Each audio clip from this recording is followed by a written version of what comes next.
It is Sacred Order time. Let's get it.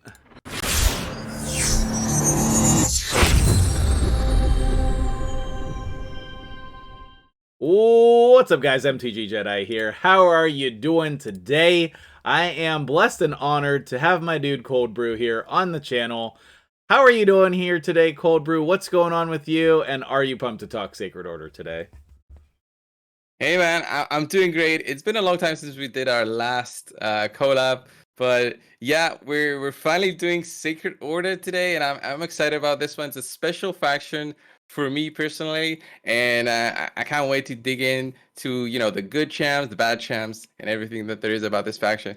Awesome, man. I couldn't think of anyone else who I would rather talk about Sacred Order with. So if you guys are new to the series, I'm doing a different faction with a different content creator. So make sure you check out that playlist at the end of the video.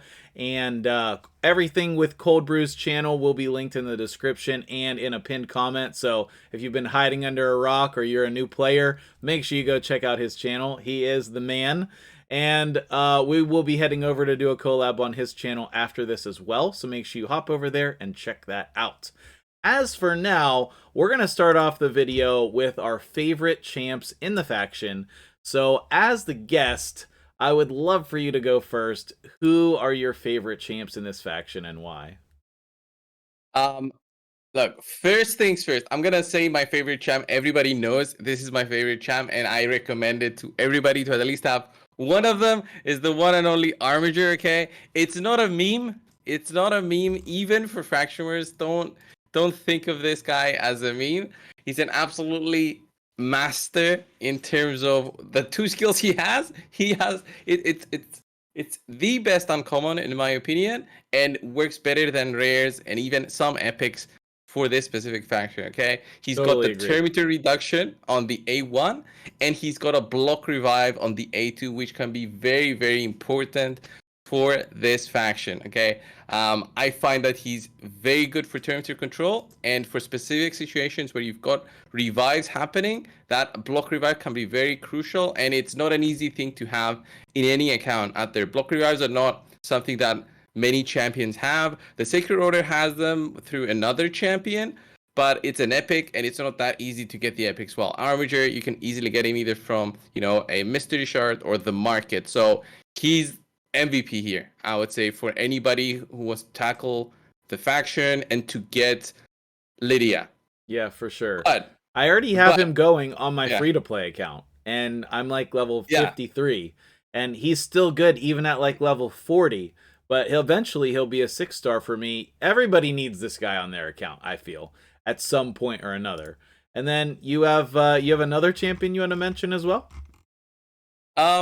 Yeah. I would say that for this specific faction, a really strong champion to have overall that's just gonna straight up carry you, and it's not an easy champion to get, would be something like a Sir Nicholas. Okay, he's amazing because of the unkillable buff, heal over time. He's got a freeze. He's an absolute carry for this specific faction, and if you get him, this will be just a breeze to complete because you help the team stay alive with that unkillable buff. The freezes, the heals, the big aura that he has also helps in terms of just boosting up your health.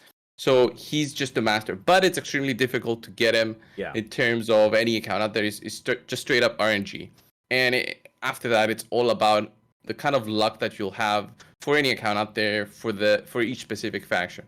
Yeah, for sure. I did a video for Christmas where I trolled my YouTube fans. It's a meme on my channel about me getting Manaya, so I have so many Coronars, and I sacrificed a bunch of champions in the token trader, and then I went to click on Manaya, and at the last moment I switched to Sir Nick for Christmas. It was pretty funny. But he is an incredible champion, though. As Yeah. for me, I would say my favorite champion in this faction at this point is a little underrated, and that is going to be Astralon. I just love everything about this guy.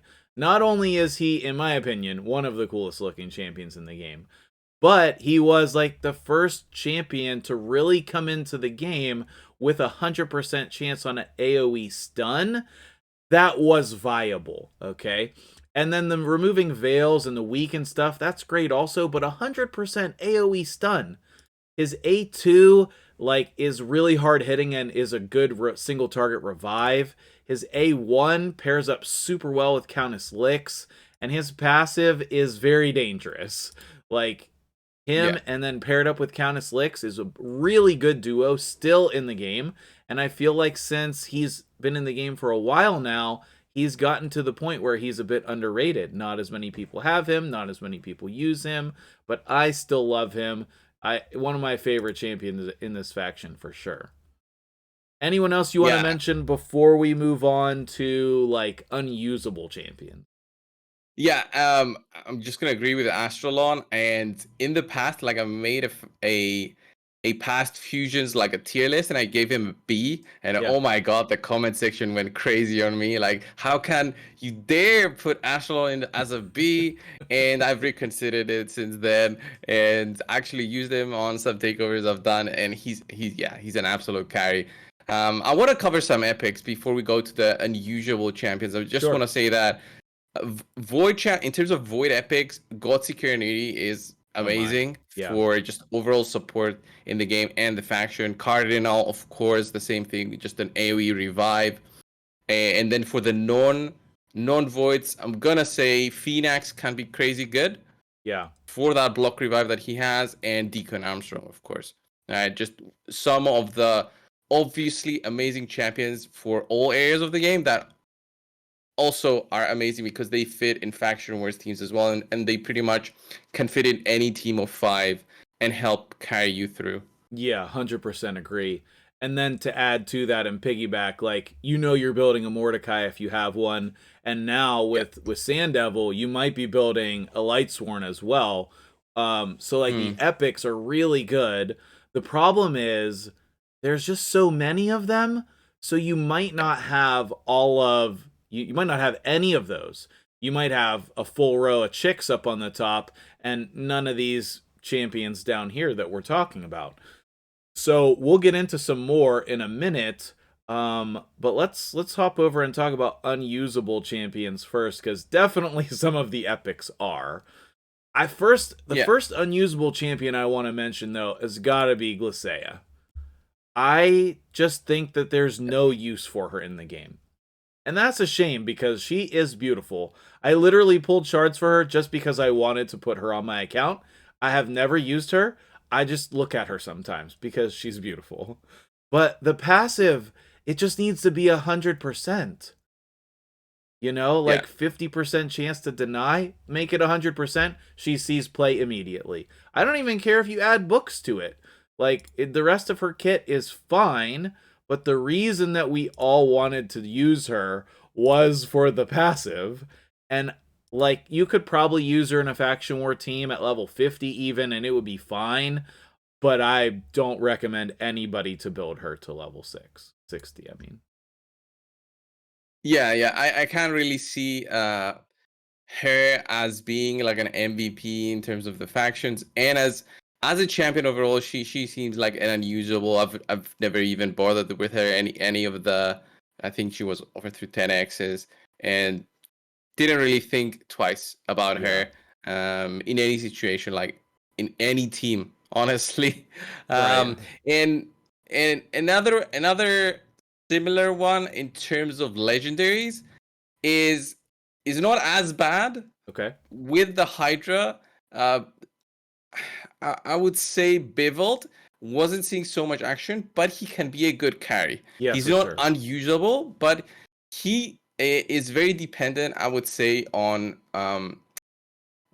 using him right and building a champion right, like building Bevold right. You have to understand on how to build him, and he can be unusable if you don't go into your team building correctly. You understand his utility will be the provokes only, and don't think of him, let's say, as a damage dealer or anything like that. You gotta build him right, or else he's gonna be a difficult champion to fit in to your team. Yeah, I would That's in say terms of the legendaries. yeah, I would say in general, if you want to build support champions for faction wars, try to go for 200 speed and 50,000 HP as minimums. Also, Yeah. you're going to want accuracy on him, obviously. And and that's probably the only 3 stats you need to focus on. I think that he's probably pretty good for a faction war team, but you're right, you definitely have to be really careful with the gear that's going to be on him. One of the other champions that sticks out to me as unusable is Talia, actually, because I think Mm. she's a trap. You know, a lot of us who've been playing for a while have thought, she has decent multipliers, but her kit is very awkward. She has the counterattack that she puts on herself, but she has to skip a turn to do that. And then her AoE just does okay damage. It's not great. And then she has a triple hitter on her A1, but like you would be much better served to build Aethel than her. Like I actually think Aethel has better multipliers or very similar, and so she seems like a really big trap to me. Are there any other epics that you think we should definitely try to avoid here? In terms of epics, overall, you gotta be careful. If you're building a faction wars team, you gotta be careful with epics. Don't just book them without thinking first True. how they can fit in there. You can put any if you're just lacking a 5th champion. Okay, you can put any epic, but he's just gonna be like a body there for your enemies to be attacked. So you gotta build them with maybe some regeneration gear so they can recover. Maybe stun sets. Those could work and are general something that helps with faction wars, but there's some champions just that even with good gear, they're just gonna be hard to fit in. Like Lady Atessa right there. Okay, Yeah. Lady Atessa is an epic that So a bad. single target hit, although has a good chance to stun, it's single target, and single target can be very difficult because for faction wars you got the waves which are sometimes more difficult than the first 2 waves are more difficult than the 3rd wave, and not specifically only the boss stages. Just Yeah. your journey through to stage 21 can be a long and hard one, and using single target hitters is not the optimum way to go, especially if they don't have something special like a block revive, like Yeah. Phoenix has, or a defense down. So booking those champions would be a huge mistake and a waste of resources. Yeah. And the same thing with Romero and Juliana, although Juliana Oh, got reworked a little I'm bit. gonna fight you on that one.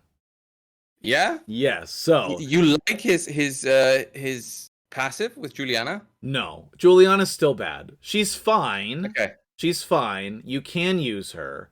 But they buffed him, and now I actually think that he's decent. I was talking with somebody about this the other day, and I actually recommended they build him. Crazy as that might sound. Look at this. Look at how they changed his A3 here. He has a shield buff Okay. on all allies. It is their max HP, but for 2 turns. And then he gets increased defense. So he gets increased defense and shields all of your allies. Then Hmm. he has a continuous heal buff on all allies and steals 1 buff from each enemy. And then his A1 also places a heal. So he can really now do the job of a healer on your team. And then you basically just ignore this ability. But it does hit Hmm. hard. Like if for some reason you want to use Juliana and try that, this ability does hit hard. And his A1 has good multipliers also. But I would just build him tanky to provide this shield as protection for your team, because that's one thing Hmm. that's difficult in this faction is that support role. If you don't have a cardinal or a god seeker, like who else is providing support here? Your mistress is really bad, but she can be usable if you're desperate, and then otherwise you're relying on legendaries. I don't even think any of the rares can function well in this role either. So Romero, I think, comes in more often than you would think. Hmm. Yeah, but again, I think it's the problem is with the books. I can see the Sure. A1 and the A2 being solid, but the books is a big problem. And investing a little bit on him for that cooldown to drop it maybe to 4 turns, it's still a bit too much. But the good thing Only about 8 faction wars is books. that you can still, yeah. I mean, but it's still epic books. Yeah. It's not I easy bet you to could get get away them. without using books on him though. I bet you could get away Hmm. without using books. It all depends on the synergy. When you're building faction wars teams, I find that it's because we have so many champions in this game, even for one specific faction, you can get away with with again running proper gear on them, Mhm. moving gear around from one faction to another. Once you've completed one, just move the good gear on them Okay. to complete it. That's a good way to go, especially for free to play accounts, because you're very limited in the gear that you have. So you got to put the good stuff on the 5 and beat the content that you're facing. Yeah. That's what I did. I remember on my first free to play series when I went for Lydia. Yeah, you definitely have to commit your good gear to your teams when you're going to clear the faction for the first time. One of the things I want to bring back up here is you've mentioned the block revive a few times now, and I just want to talk about that for a second because I think it's super important for this faction, and it's something this faction does well with Phoenix or Armiger. So, why do you like the block revive so much for this faction?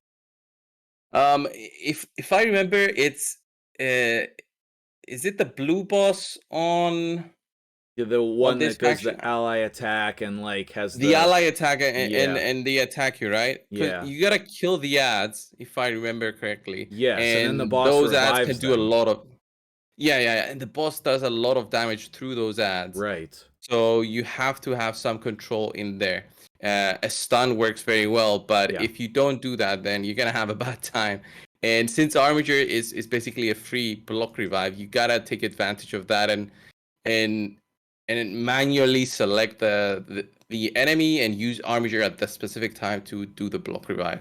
Yes, totally agree. Once that HP gets low on the minion, then go ahead and use his A2 or Phoenix's A1 if you're able to have him. And that makes this faction way easier. Way easier. I clicked out of it. Right.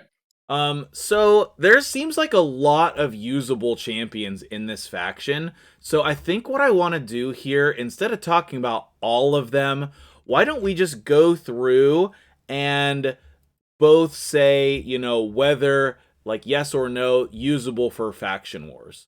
Is there anybody in the legendaries who you think is not usable for faction wars?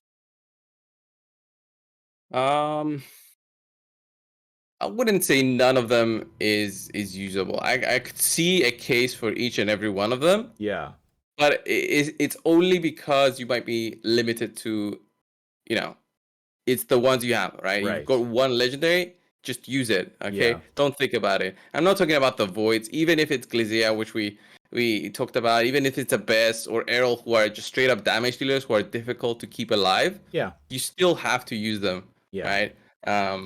And Astrolon has the control, so he's the Right. absolute best in terms of the damage dealers there. Okay, cool. Yeah. So yeah, I would I would agree. use I any of think them. I think all of the legendaries are usable. We want to be careful about booking them is a very Yeah, good of course, tip. of course. Yeah. I can't stress that enough, and I know you've said multiple times now, but be careful who you book. If it's just a faction war champion, try to do it without the books. All right, so Yep. moving on to the epics. Would you ever build a canoness for faction wars? No. No. I wouldn't build her. I think she got reworked She did, a but while she's ago, still just a bad. little bit better. She became a little bit better. She's Yeah. got an ally protection, increased defense Yeah. buff. It's all right, but again, it's not one that I would go for.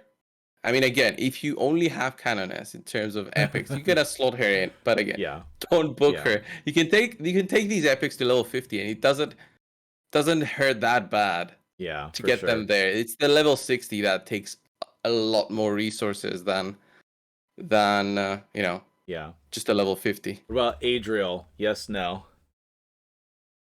I could see Adriel. Yeah, I could Okay. see her. She's Hope? got some healing. You need the healing. She's got an AoE, so you can give her like a stun set. I could totally see her Okay.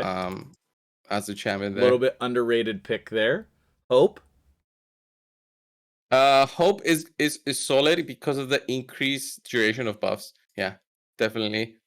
I don't know. I think a lot of people are going to be disappointed on Hope. Frostbringer's now decent now, but would you recommend people build her? Mm, I wouldn't. I still can't see it. not really. No, I No. can't see it. Even if no. I can't see any of her skills being that useful. Yeah.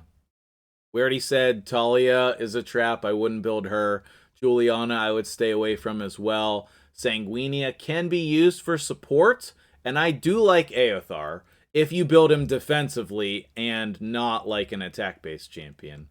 I think Relic Keeper is a sleeper. Yeah, Um, defensively.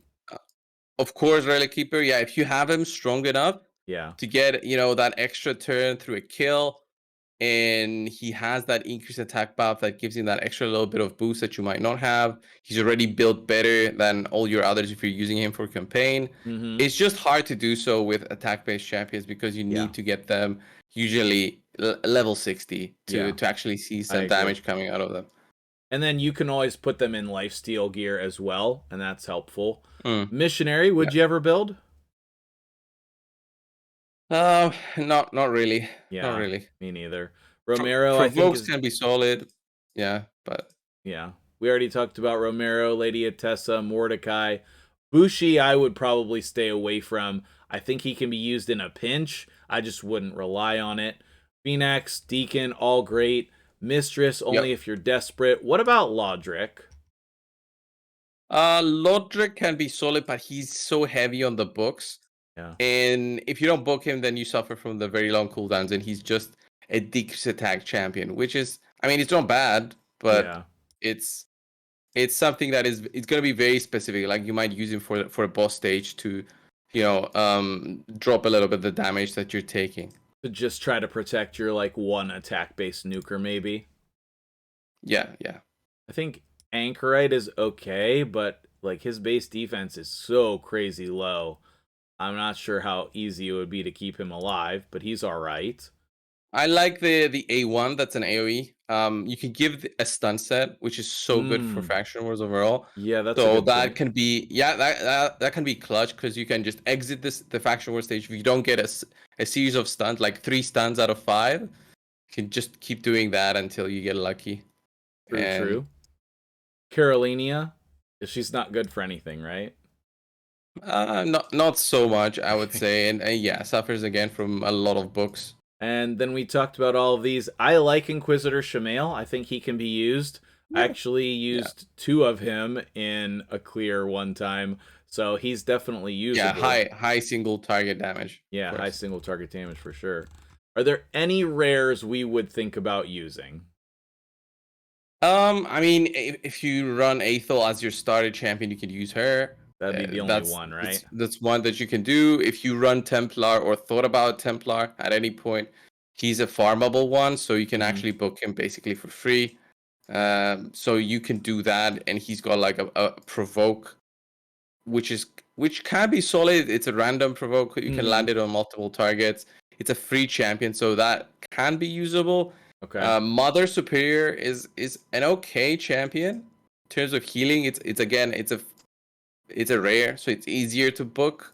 If you don't have many options for rares, you just give to this one some books to be kind of helpful if you don't have any other support. But overall, I wouldn't go crazy on any one of Yeah. these rares. Yeah, absolutely. I feel the same way. Okay, well, I'm going to put up on screen right now your team that you use, and then you can talk about that team. It's a fun one. It's not what I was expecting. There is no Armiger in this team. No, I not feel like anymore. a little let down. There's no Armiger. But I'm going to go ahead and put this on screen, and then you can talk about that while I'm pulling up my team. So here you go, guys. Yeah. Yeah, this is my team, totally free to play team with the +1 Venus and the 4 Cupids. So the idea behind that was I was doing a video some time ago and I managed to summon 2 Cupids, I think, in the same video. And I was like, if this video gets 1,000 likes, we'll do a 4 Cupids video. And then that became kind of a meme for the channel. And I kept them on. I never had the heart to make a +3 my good Cupids. So it's a fun one also for the faction. It can sometimes fail if you don't run good gear on them. So I have good gear on all 5, so it can fail on the boss. But it's a solid team to farm. It can be very funny with how the Venus Cupids buff came into play, it made them actually much, much stronger. You had this built The before whole they were buffed, though, right? yeah, I had it built before they had that passive, that crazy passive. Okay. Yeah, Yeah. that's super fun. I remember you saying about building them like, I don't know, a year ago or so, and I was definitely rooting for it. I was glad that you did. I don't know if I could wait. I think I would have to +3 one and then build my arena Nah. team like that, but I do love that you have the 4 still. So my arena team is quite similar. I have 2 Cupidus myself and Venus, and then we got my dude Astrolon in there, and then a champion we didn't mention, Archbishop Pinthroy, who's very, very good for the faction. Just an absolute carry in faction wars. Underrated. Yeah, Underrated, yeah. yeah. Um, Hydra for also can Hydra. be pretty solid. Yeah, Yeah. exactly.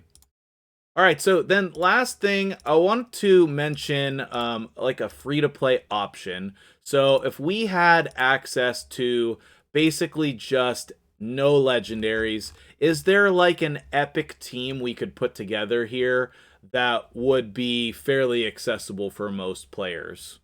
Who would your Uh, first pick be for an epic team? it would be Deacon. I would say he's fairly accessible with Okay. that recent promo code that we Yes. had. Like newer accounts would have chosen him or happened to choose him if they randomly, came to that Yeah. promo code. Very, very strong compared to Mordecai in terms of carry potential for the faction. Yeah, so Because I either think we they were should have one or the other, or both. So your faction yeah, war team should have Deacon or Mordecai in it, unless you were unlucky ideal. and didn't get those. And then I would say we're definitely going to have your boy Armiger in there also. So that's a second champion. And I then could see two armigers easily. two. Two, yeah, Okay. it's not unreasonable at all because if you're pushing that faction, and two armigers is not unheard of. I've used two before for Fire Knight. I've used two before for the Scarab boss.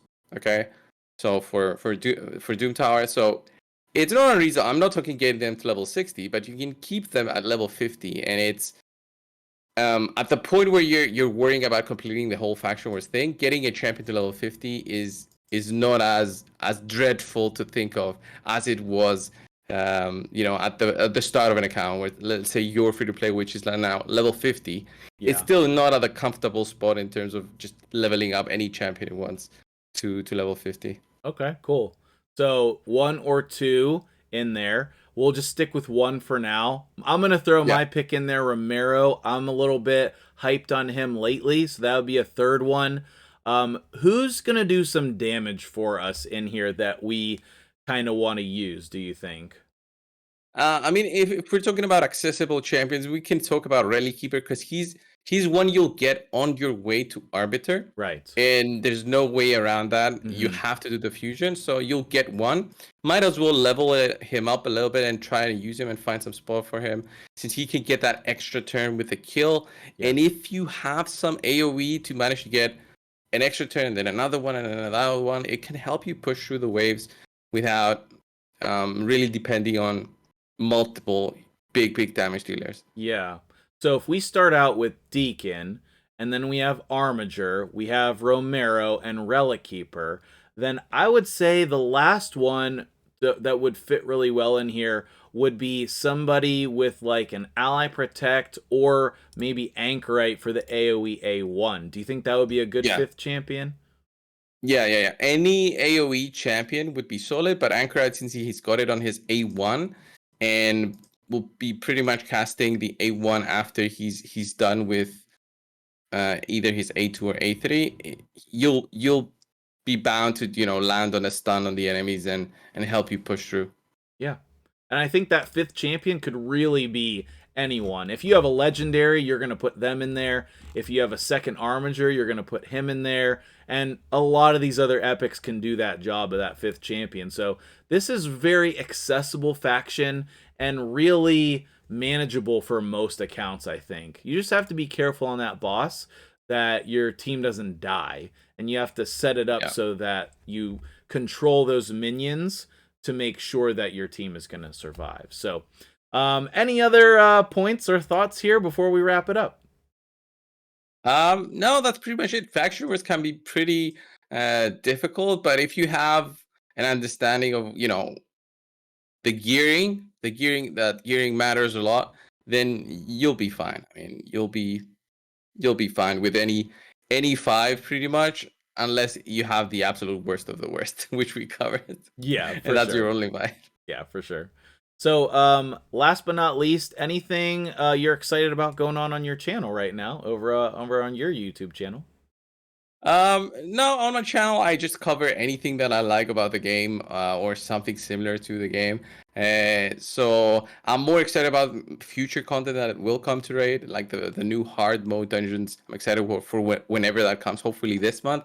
That would Yeah, be fun thing to do. Just to refresh our I'm desire to play hoping the next game, week. and think about new teams. Yeah, I'm hoping about that. I was hopeful that it would come before the start of the new CVC. Yeah. But I don't know if it's gonna be that fast, because if we get like a test server for it, that usually takes True. almost like a week. Yeah. So yeah, All right, best case cool. scenario, I think it's around the 14th.